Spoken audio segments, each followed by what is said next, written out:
Next up is Zoe Glass, Senior UX Researcher at Google.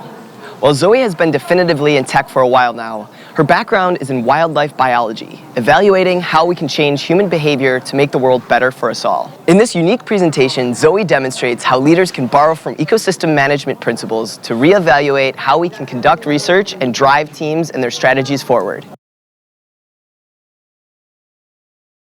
Today I'm going to make a bit of a radical proposal, or for the researchers in the room, an analogous one. We're going to turn to an unrelated field and see what we can learn to make our products better, or as a former colleague used to say, borrow with pride. This framework is going to help you do everything from prioritizing your work to better working with your teams, to even defining your own success for your growth model. Today, we're turning to wildlife management. I'd like to start us with a quote from Aldo Leopold, widely considered to be the father of modern wildlife management and how we define wilderness today. He said, "A thing is right when it tends to preserve the integrity, stability, and beauty of the biotic community. It is wrong when it tends otherwise." If we make a pretty simple switch from biotic community to product experience, I think you can start to see where I'll be heading today. Now, where are we as a UX community? What's going on today? If we look around, apparently we're dying. Everything's falling apart. UX is dead. Research is dead. Product design is dead. AI is stealing our jobs. The list of things that could go wrong, that is going wrong, is endless. But let's start here. It is a scary time. There's been layoffs, and layoffs are extremely painful, both for those who experience it and those who are left behind.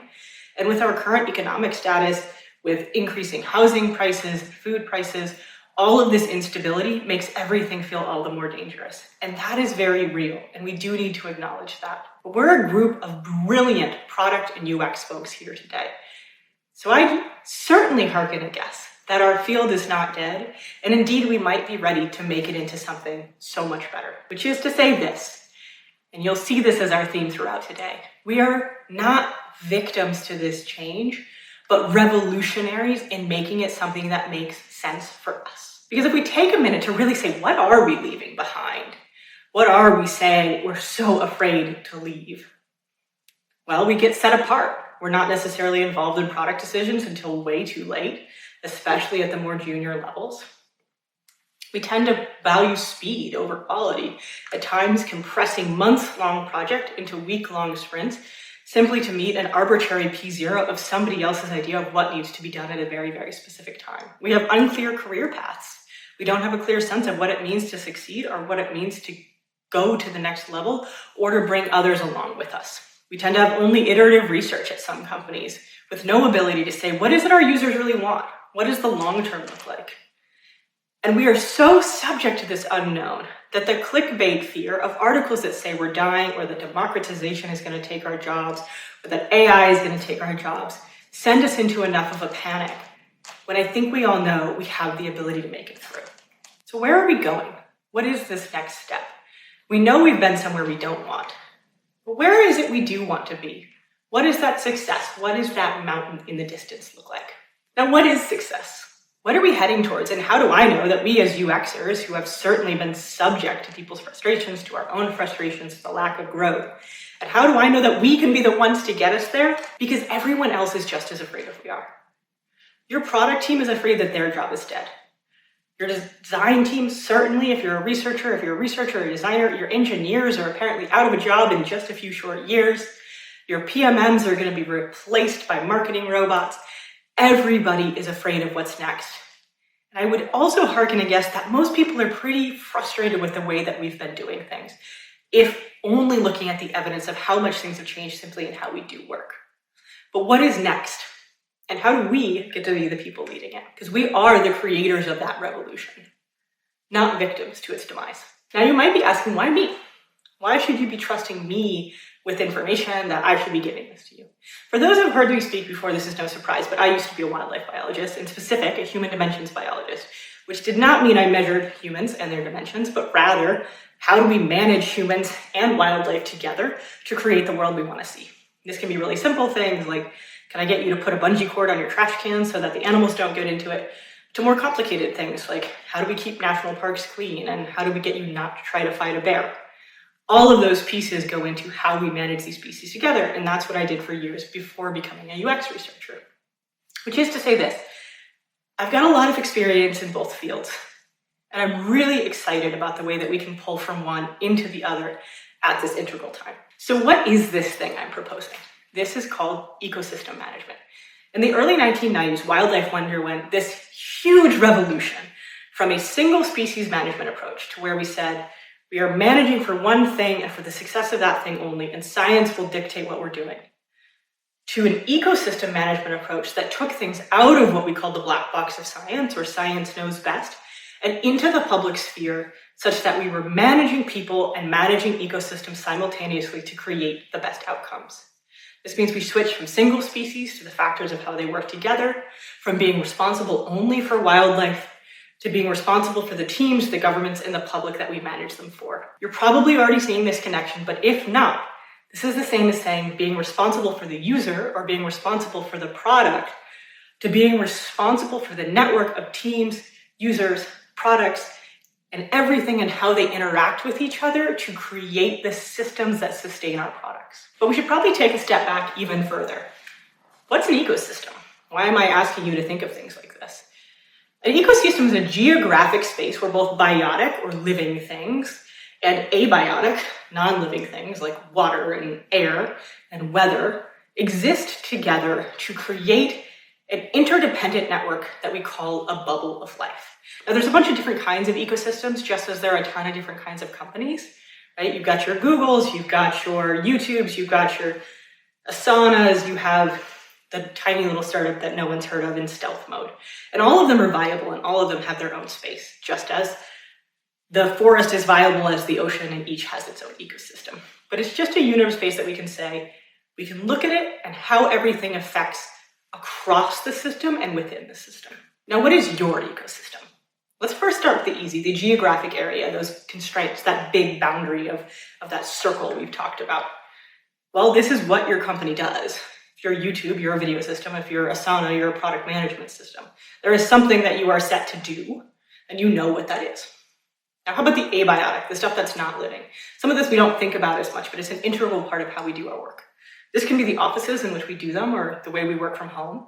It can also be things like the sticky notes or the pens or the laptops that we have access to or the product management tools that make all of it a little bit more possible. This is the resources you have, the money, the tools, everything that allows you to do what you want to do.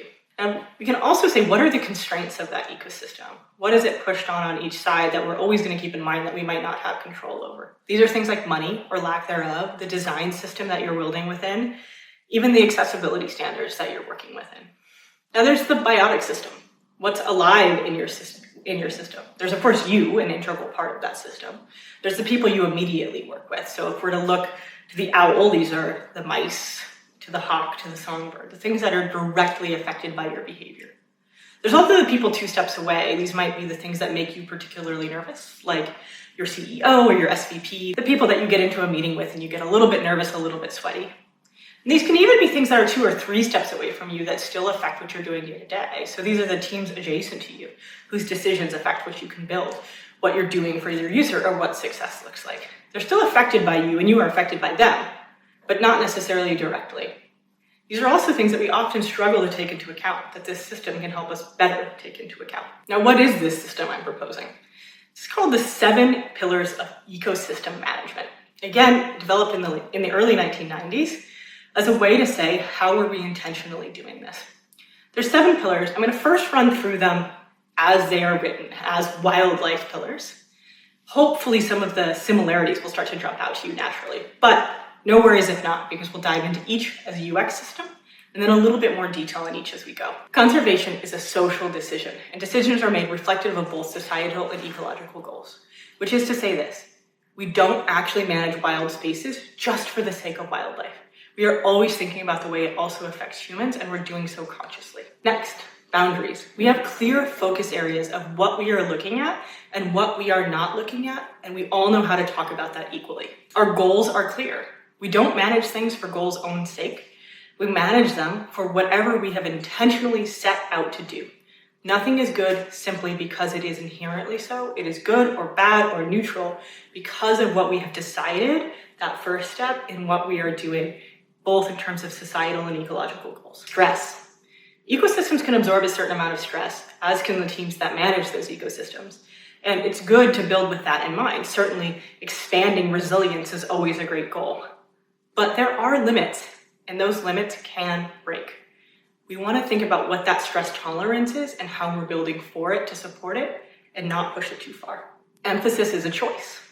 We talked about this in another sense earlier, but throughout anything we do, anything we choose to focus on, we are very specifically choosing to focus on it. This approach may or may not result in biological diversity. For those who are unfamiliar, this might come as a really big shock, right? If you watch any sort of TikTok or Blue Planet or that delightful new Obama documentary, you might think, well, of course we always want biodiversity. That is inherently good. Again, nothing is inherently good. Whatever we are building towards or against, clearly defined, we know what it is. Which brings us to our next, clear definitions.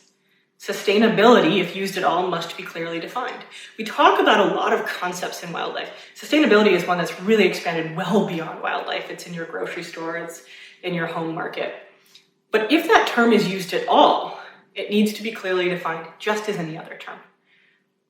This is what it means to be sustainable. This is how we define the success of sustainable. And this is how we get there. And finally, data supported.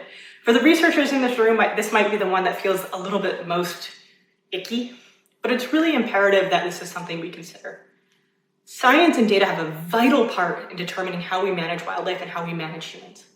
But they're not the only part. It is always a piece that feeds into the strength of the overall system, but does not replace the other decision-making matrices that we have at play. In wildlife, these are things like, what is the tourism, or what is the natural resource benefit? What is the extraction benefit? What is the recreation or camping benefit? There's a lot that we need to think about there outside of pure data.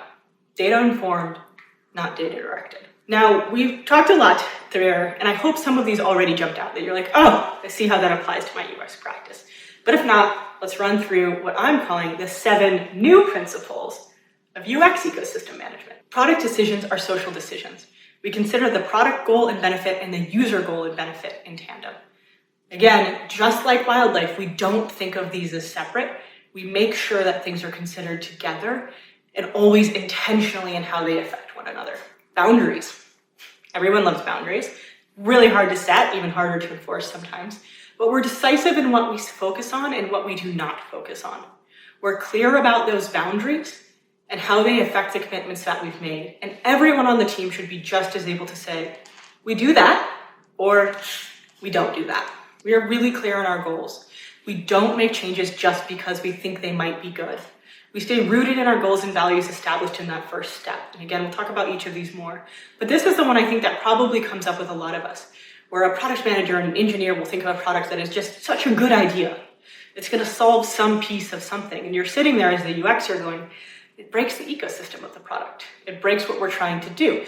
Certainly there's nothing wrong with it, but it's not the right thing. And I don't know how to say no. This is going to give you that tool to say no, because it doesn't go with what you're trying to do, regardless of its own goodness or merit or whatever ethical challenge you want to put towards it. Stress. Deep breath on stress, of course. Our users, product, and teams can definitely withstand some amount of stress, but not too much. We want to be really careful with how much stress we ask them and ourselves to undertake. So we want to be really careful in saying, are we purposefully exposing them to stress? Are we measuring that? Are we measuring that in ourselves? And how much are we willing to ask them to do to continue to determine that this thing is successful? Emphasis is a choice. Anything we build against, from growth to accessibility, are clearly and deliberately defined. Again, we don't build anything for its own sake, and the things we do choose to focus on, we're really clear that we choose to focus on it. This isn't when you get to an OKR review and somebody's brought in some new metric, oh, look at this great thing that we moved, and you're going, oh, good, that's great, but I don't think that's what we were trying to do. Emphasis is a choice, and we're really clear when we've made that choice and what it means to have made that choice. Clear definitions. Each of these has had some facet of this, but the piece here is that whatever we're building against has a really clear success criteria. What does it mean to be accessible? What does it mean to be inclusive? What does it mean to have growth-oriented decisions? Each of those has a sense of this is exactly what this means for our team, And anybody can talk about those metrics without concern of saying, oh, you're thinking about the wrong thing or the wrong way. And finally, data informed, not data directed. I do want to expand this out beyond research, though it certainly does apply to researchers, myself included. It can be so tempting to say the data says this, or the design says this, or the engineering constraint is this, and therefore this is definitely the path we're going forward. But looking at each of these as a monolith reduces our ability to look at the ecosystem and say, what does this mean overall, and what does this mean for what we're building towards? No one and no team and no product area and no role is a monolith. We are encouraging ourselves to always look beyond that and say, what does it mean for the others, if that is true or if we act on it? Now, hopefully this is getting exciting, but now you're going, okay, what do I do about that? How do we actually manage it? Let's talk about each of these in a little bit more specific. And I'm also going to give you some questions to start to ask yourself and your team to see where this is landing and where you might be getting closer to this ecosystem approach and where you might have some room to grow. Social decisions. This is really your team, your product, your company's mission. What is it you're trying to do? But unlike a mission that is only rooted in the user or only rooted in the product, this is a vision that specifically says, this is what we are trying to do, this is why we're trying to do it, and this is what it means to do it. Often when we only focus on the user, it's really tempting, right? We're like, we love our users and we have these great quotes, follow the user and all else will follow, right? But that's not always true. And it becomes really easy when we have these user-centric visions to go, yeah, we should do that. We should be transparent, we should be kind, we should be A, B, C, D, E, F. But there's a lot of money on the line. There's a lot of growth on the line, whatever metric you want to put in there that makes it really easy to say no to that thing that we committed to. And what we're saying here is we're actually just going to be really upfront about that. We are trying to make money. We are trying to grow, and this is what it means to grow. But we're looking at those together, so it's never a clear A for B. It's how do A and B interact to create the outcome that best makes sense for us. Now, this does require us to be really specific. Things like make money, grow, out. They're not specific enough for us to make decisions on. Similarly, things like excellent user experience, out. But an A11Y compliant, low education, easy to read product experience, totally in. We know what that means and we can talk about it openly. These should be so clear that anyone can look at them through this lens and say, that's a great idea. Or that's a great idea, but it doesn't align. Or that's just not such a great idea, no matter what else might be positive about it. They become a decision-making tool for your team. Critically, this will also result in things that don't feel right, that feel like bad decisions for the user, that make your skin crawl a little bit sometimes. Now, not too much. Always have your ethical and moral compass here. But these might be things that, like, yes, we are going to sacrifice long-term retention for short-term growth because that's the economic strategy and that's what this looks like. But that's also critically that we say this is what that means in terms of user experience trade-off and how far we're willing to push that. Now, what are some questions that you can ask your team? In X, in whatever product or user experience you're talking about, have we considered both the user product team goals and have we understood how those are interacting and intersecting with each other? Are we confident in how each of these affected now, 6 months from now, and a year from now? Have we thought about how these interactions will grow or shrink over time and how they will continue to work with each other? And how have we accounted for those interdependencies? Next is boundaries. What are we building and what are we not building? So critically, what are we not building? What are we saying no to? And how do we know to say no to it? How are we defining our boundaries in terms of our team, in terms of the product, in terms of the area that we're exposing? These are things like who are our users? Spoiler alert, it can't be everyone. We all know that, but a lot of people don't. It's got to be really specific of this is what it means and this is what it doesn't mean. Here's who we're really specifically supporting. We're not chasing growth without a plan. We're not chasing users without understanding what it is they need. We have those boundaries that help us do that. And boundaries are good for everyone, even if they can be painful at times, especially when we hear that no that we don't want to hear. Now, if at any point in this you said, but my users are everyone, I hope that's a little bit of a flag, and that's telling you, hey, you got to go think about this some more. Go meet with your team. Go have some hard conversations and some hard questions about what it is you're doing. Like the vision, these boundaries should be so clear that anyone can pick them up like a lens and say, we're doing that, or we're not doing that. Now, what are some questions you can ask your team about boundaries? Now, I'm not a therapist here, so please remember, this is just about UX. Does this decision align with our focus, and can we clearly attest to that based on the goals that we set before? Can we measure it? Talk about that one in a little bit. Are we driving towards something decisively, or are we chasing a random whim? Again, goodness is great, but we don't chase goodness for its own sake. It's within the boundaries and the goals that we've set for ourselves. And can everyone on my team confidently share the why that this thing is within the boundaries or outside of the boundaries? Again, it should be so clear that this becomes a mechanism that your team can really have those difficult conversations. Now, clear goals. What is our product doing? Why is it doing it? How do we know that it's doing the right thing, and what does that look like? Now, in an ecosystem, we can do a ton of different things that are good. We might decrease tick populations, increase panda bears, increase songbirds. These things feel inherently good. And certainly there might not be anything wrong with them, and they certainly might be good. But if they're not aligned with our goals, we don't necessarily know if we should be doing it or how we should be doing it. Let's dive more into that tick example. So ticks, icky, not a big fan, but they do feed things like possums. So if we wanted to address that tick problem, we might increase possums that eat ticks. Now, we'd have to be willing to accept that at some point that population is going to crash if they successfully decrease the tick population. We might also use pesticides. We might also cut down brushy areas where ticks like to breed. All of these are technically good solutions to this idea of reducing ticks. But what was our goal? Was it to decrease bites? Was it to decrease disease spread? Was it to decrease food for those same possums that we thought might be a solution for this? All of those questions we want to talk about so we can really decide on what is the area that we are going and what does success look like on that path. Again, all of our goals are intentional and well-defined. Now, this isn't a matter of best or even good. There's a million ways to do any of these things, and that's the inherent piece here, just as there's a million ways for your product to succeed. But when we're really clear on our goals, the path that we should be taking, the path that makes sense now and a year from now becomes a heck of a lot clearer. Now, what are some questions you can ask yourself here? Is this decision rooted in our users' goals and values and our product's goals and values? How do we know that? And do we know our why, the why that this tracks, the why that this makes sense? And how does this product get us there? How does this launch get us a little bit closer? Now, stress. Stress is not inherently bad. Stress can be very good, but it's always within a limit. Let's take fire, for example. A quick fire, something that doesn't burn at too hot of a temperature, it's actually really good for ecosystems. It removes brush, it removes trees to allow for old growth forests to develop. It provides vital habitat for things that otherwise wouldn't survive, things like mushrooms or the black-backed woodpecker that really thrives right after a burn. But there's only so much stress. The devastating wildfires that we've seen in the last few years are the demonstration of too far. Old growth forest burns just as much as young growth. What's left behind is much more liable to be taken over by non-native invasive species than anything positive, because it was too much stress. Similarly, your user can withstand a bit of stress. The continued success of Comcast is a great testament to this. At some point they said, we don't care if we're going to stress our users out with customer service because the TV and the internet is good enough to keep them around, or you don't really have an alternative. How much stress can your user absorb? How MVP, how M can it actually be?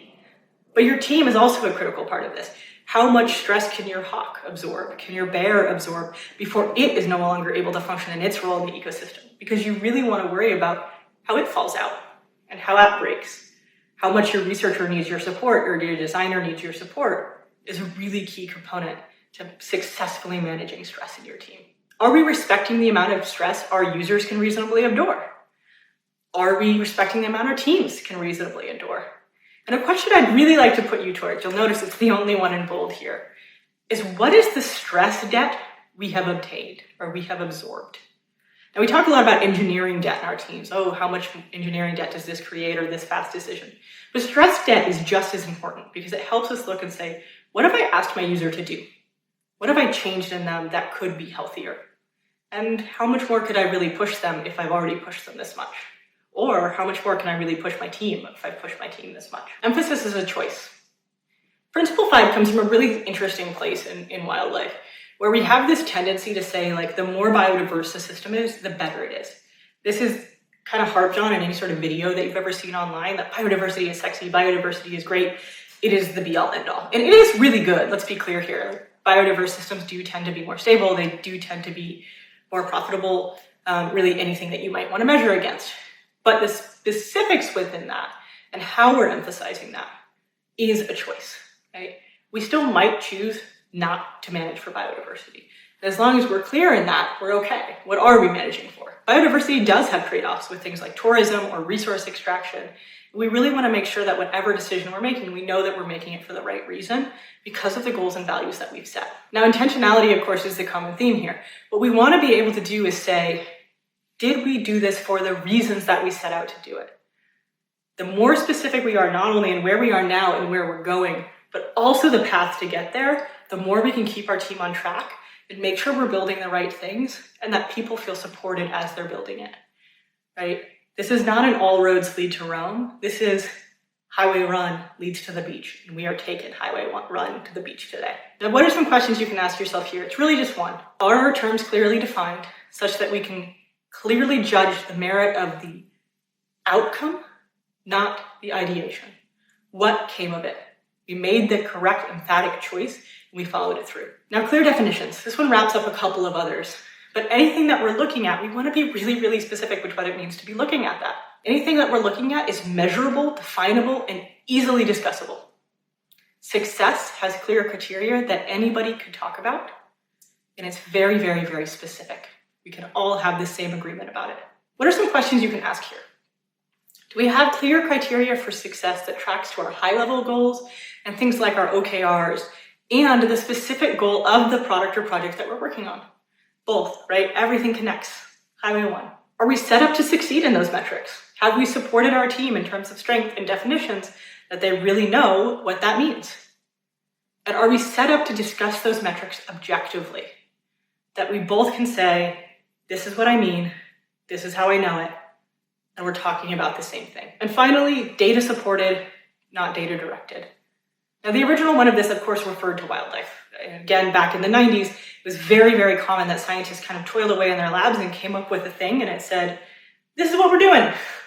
People got really upset. They didn't know what was going on. We called it the black box of science.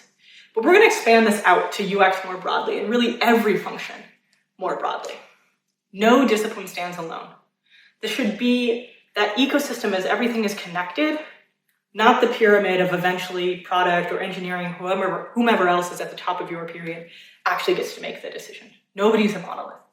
Research, design, product, even our users are a really critical part in how these things work together and how we make decisions relative to the criteria we talked about before, that we have definitions for, we have goals and values for. But everybody gets to be part of that. There's also a clear forum for debate about it. We can all talk about it openly. So what are some questions to ask? Is my function standing alone? Am I standing in isolation, or do I feel like a vital piece of this ecosystem of making decisions? And are the functions themselves working as an ecosystem, or has it become top-down in a way that's not ultimately sustainable? And one thing about all of this, and we hinted at this a couple times, but intentionality throughout this is so, so, so key. Intentionality is the thread. We are doing this on purpose. We are doing this with commitments. And we've all committed to this being the goal, which is so exciting as a UXer because this is our chance to say this is what this actually looks like. Now, this is a shift in leadership. It's a shift in approach and responsibilities, in commitments and empowerments. But what does that actually mean for us? What does that mean today? What does that mean tomorrow? And how do you get to know if you're on your way there? I want to go with 2 examples. The first is prioritization of work. For most of us, this happens somewhere between 2 and 4 times a year. It's a pretty big process where we go through and say, what are we doing in the next X period of time? We tend to prioritize against specific metrics. Maybe it's a priority value like P0123, a t-shirt size, what engineering happens to want to work on next, or what your PM thinks is super important. But it's really specific. It's not necessarily something we've contributed to, but it's specific to someone. Now, these can be defined in different ways. They can be really specific, and they can also be pretty broad and fuzzy that you're like, I guess I can see how that tracks, but I'm not really sure it makes sense long-term. But you're saying it so confidently, I feel like you have to go through it. And then you go through this whole process as a UXer, and you decide this is what I'm designing, or this is what I'm researching, or this is the content I'm writing. And then somewhere between 1 and 6 weeks later, you get some P0000 that blows up the whole thing. And you start to wonder why you did it at all in the first place. But what could this look like instead? If your team knows what it's building towards and the values it's building towards it with, and what it means to be successful, those conversations become a heck of a lot more productive because you're no longer just discussing the merit of an individual product or an individual project, but rather how it intersects with this complex ecosystem of what you're trying to do. It is much more human in that way. It is much more wildlife in that way, that you have this opportunity for these discussions. Now, by default, you won't just be prioritizing its user or a single pain point, but overall everything that needs to be happening within that system. And the team is making decisions as they support one another, not just how is UX supporting Eng or product or whatever else is the key decision-making factor in your organization today. But let's get a little bit more specific. Let's go with another example from some work at a previous company I worked at. One of the big values we're talking a lot about as companies today is DEI, and that's great, but we do want to be sure that we are clearly defining it. What does diversity mean? What does equity mean? What does belonging mean? Whatever factors we're using, we're not just using them as buzzwords and saying we've checked the box. I know what it means to be diverse. I know what it means to be inclusive. And this is what it looks like, and this is how I know I got there. We had this sense that DEI was important, but we didn't have a clear sense of what that actually meant in those values. So we ran to build something, to get something on paper. Now, I'm a researcher, and this was a research team, of course, and we knew we wanted to be more inclusive. And I do actually think this is one of the best things that came out of the pandemic, is most research historically was happening in San Francisco, Seattle, and New York with a pretty monolithic population in terms of tech savviness, education, race, and oftentimes even gender. And we were saying this is representative of all our users. And I think anybody in this room knows that is definitely not true. So we were forced to look past that, and that gave us this brilliant opportunity to have more diverse populations. And what the company was trying to do was say, well, how do we make that happen even more? We want more diversity. Diversity is good. So what it started to do was count who was participating in research studies, and you plug it into a sheet. In my study, I had 4 Black people. I had 1 non-binary person. Now, anybody who's worked in DEI field, your skin is probably crawling a little bit. There's this instinctive thing about counting people that we don't like so much. But we didn't define the values or the goals. So it was really easy to say, look, the more people we encourage to count and do this, the more diverse we are. That's not true, right? If we want to be inclusive and diverse, we need to be intentional in being inclusive and diverse, define those terms and do research to understand the Black, the female, the non-binary experience within our products. So specific goals, specific intentions allow us to decide not only what is a good idea, but what is the best idea and what tracks to what we're actually trying to do. Now, the switch to ecosystem management did a bunch of brilliant things in the world. It saved tourism in a lot of small towns. It saved the snowy plover, very cute bird, look it up if you haven't seen it. It even aided in the continued recovery of the grizzly, which we continue to benefit from today. But now it's time to see what it can do for you, for your team, and for your UX practice, and even for UX as a whole, and all of us here today. And with that, I challenge you to go see where your hike in the woods, where your switch to thinking of things as an ecosystem will take you. And I thank you so much for your time.